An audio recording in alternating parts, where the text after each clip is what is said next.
Fans follow their every move, hanging on every single word. But they're not actors, politicians, athletes. They're regular folks like you and I, basking in the limelight of their monitor's glow. They are web stars. And some stumbled their way into fame in the strangest of ways. The Pioneer Woman, a.k.a. Ree, was a city girl that enjoyed the finer things in life. But when she was on a trip to the Midwest, she spotted a man across a bar room that caught her eye. He lived on a ranch 25 miles from the nearest small town, and he changed her life. I was so in love with him that I didn't care where he lived. And I've been here ever since. I never did leave. The story has all the makings of a fairy tale, but fairy tales tend to leave out the details. It says right here on your website, plowing through life in the country one calf nut at a time. I sort of look at the calf nuts as symbolic of my transition to country life. There are calf nuts everywhere out here. They castrate calves when they're small. I just looked at that as sort of a symbol of my transition.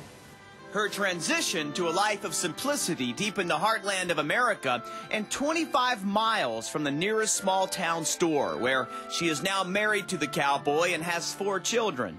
Ree felt like sharing her new world with friends and family, and as luck would have it, this isolated ranch had access to high-speed internet.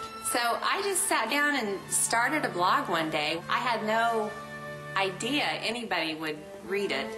Ree is not into whitewashing her website. She posts pictures of kids being kids and has an entire section dedicated to burps. Ree's recipe for success was what she calls keeping it real, and her uncensored fairy tale went off the charts with over 25,000 views per day. And what is attracting viewers as much as burps and boogers? Deep, dark secrets. Frank Warren has created a venue for you to anonymously share your deepest secrets with the world. It's postsecret.com. Since Frank started the website, he has received over 165,000 postcards artfully decorated in secrets from around the world. Is there a reason why people send postcards and not letters? I think there's something special about postcards. All the way along its journey, it's exposed. You're sharing that secret, and the secret itself almost takes on a life of its own as it's on this card and going through the Postal Service. We also discovered this year that many people are finding their favorite shows on the web instead of on television. One of our favorite web-based shows is called Web Drifter. In the show, Martin Sargent, the creator and host, takes us to the real-world places that are behind some of the most bizarre sites the web has to offer. You know, you just got to dig real deep. You got to go spelunking. You got to put your headlamp on and go into the darkest, grimiest crevices of internet. And it's definitely not for the faint-hearted, because some of the things you see are going to destroy your world. We actually bend our patience over on this. When Martin began his web drifting, he had dreams of primetime television. He pitched a show based on web drifting to Comedy Central and produced a pilot. But in the end, Comedy Central decided that the show was not for them. It was a little bit too much for them to take. I mean, like I said, when we go web drifting, it's some pretty burly stuff. I mean, it's not for the normal viewers. So it really fits a lot better on the internet. And I said, Ma, I thought only girls could be fairies. Do you feel like if you were on TV that creativity that you bring would be, you know, just being squished? Some of the places that we go, there's no way that anyone would put that on television. It's just too nuts. Do you know of any other superheroes who got their training in a YMCA? No. Every time we go into one of these things, I always think this might be the one where they kill me. And I don't go into these things armed.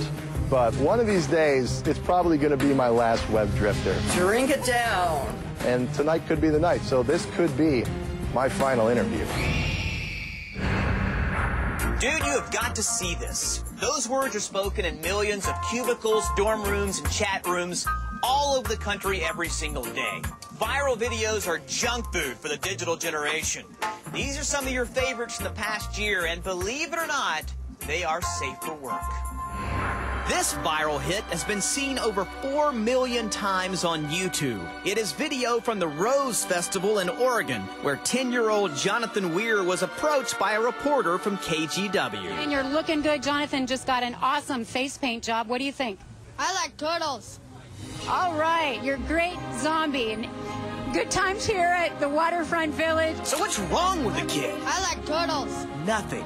Apparently, right before getting his face painted, he stopped by and saw a display of turtles.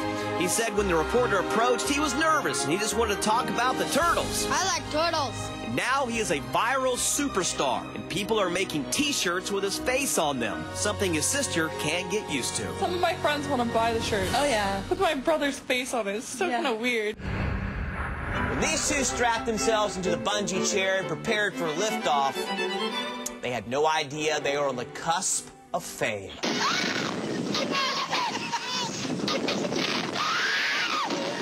The clip rocketed into the stratosphere with hundreds of thousands of views on the web.